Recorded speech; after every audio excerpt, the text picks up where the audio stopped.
Her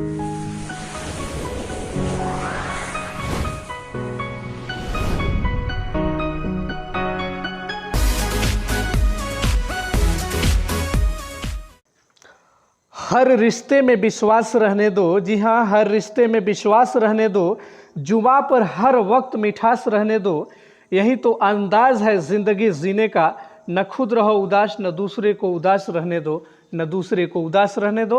welcome once again to our channel Excel English Zone. My name is Munna Kumar and today we are going to learn the next poetry of Rainbow 2 class 12, यानी कि rainbow 2 class 12 की next poetry हम लोग उसका summary जानने वाले हैं। तो सो गाइज आइए शुरू करते हैं, क्योंकि सबसे पहले हम लोग यहाँ पे आगे देखेंगे। सबसे पहले हमको देखना है कि क्वेश्चन किस मोड में रहता है समरी का। तो ऐसे रहता है, write the summary of any one of the following या summarise any one of the following pieces. तो इस प्रकार से क्वेश्चन रहते हैं, तो आपको एक का जवाब देना होता है। तो किसी एक का समरी लिखना होता है, 5 मार्क्स का ये रहता है। यहाँ पे देख पा रहे होंगे 5 मार्क्स आपके सामने यहाँ स्क्रीन पर। 1 × 5 = 5, यानी कि एक क्वेश्चन 5 मार्क्स का।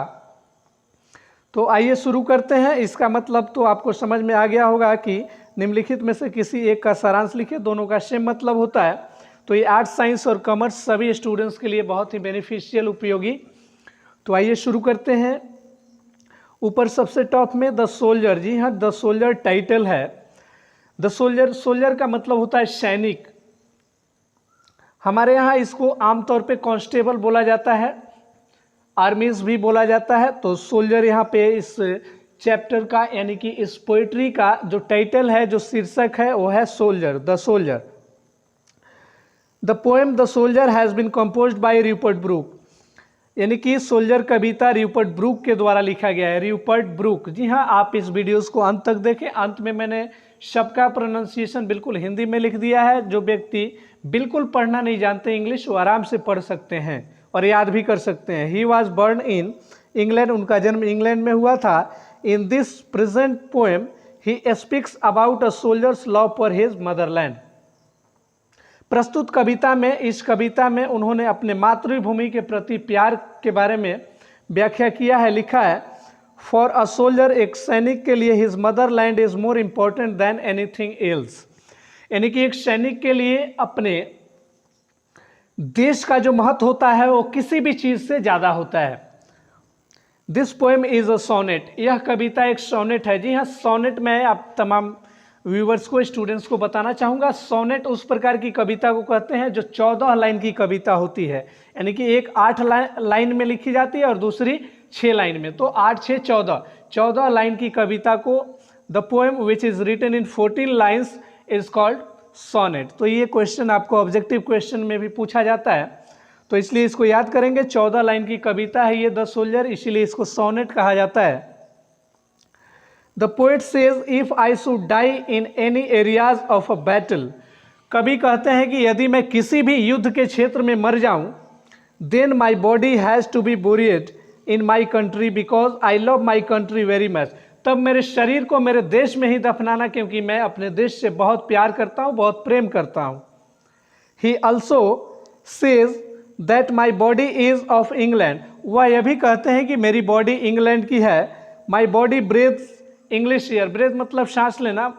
मेरा शरीर जो है वो अंग्रेजी हवा में सांस लेता है। तो उन्होंने इंग्लैंड पर ज़्यादा जोर दिया, इसलिए कभी कभी क्वेश्चन भी पूछा जाता है कि इंग्लैंड शब्द का यूज़ इस कविता में कितनी बार हुआ है। तो 6 टाइम्स हुआ है, यानी कि 6 बार इंग्लैंड का जिक्र इस कविता में द सोल्जर के जो राइटर हैं रूपर्ट ब्रूक ने किया है। जी हाँ, रूपर्ट ब्रूक प्रथम वर्ल्ड वार, यानी कि फर्स्ट वर्ल्ड वार जो हुआ था 1914 में, जो शुरू हुआ था, उसमें भाग लिए रहते हैं।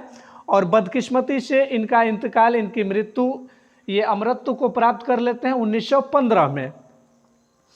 नीचे देखते हैं, this we can see that this is the nicest poem और piece of patriotism where the poet celebrate as a patriotic. इस प्रकार हम कह सकते हैं कि यह देशभक्ति का एक सबसे खूबसूरत भाग है, पोएट्री है, जहाँ the poet celebrate as a patriotic, जहाँ पर कवि एक देशभक्त के रूप में अपने आप को जस्ट मनाते हैं, यानी कि सोल्जर्स का मेन कर्तव्य वही होता है अपने देश की रक्षा करना।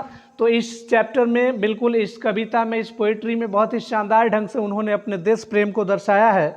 तो आइए नेक्स्ट स्लाइड में हम लोग चलते हैं, जहाँ पे बिल्कुल हिंदी में सारे के सारे प्रोनाउंसिएशन मैंने लिख दिया है। द सोल्जर, मैं पढ़ के एक बार आपको बता दे रहा हूँ, बिल्कुल ध्यान देंगे, please pay your attention. The poem the soldier has been composed by Rupert Brooke. He was born in England. In this present poem, he tells about a soldier's love for his motherland.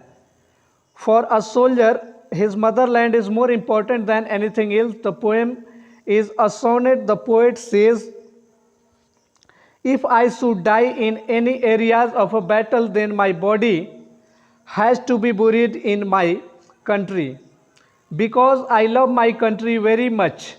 He also says, my body is of England, my body breathes English air. Thus we can say that this is the nicest piece of patriotism, where the poet celebrate as a patriotic. So guys, ये video lecture अब यहीं पे over होता है। तो videos कैसा लगा बिल्कुल कमेंट बॉक्स में कमेंट करें।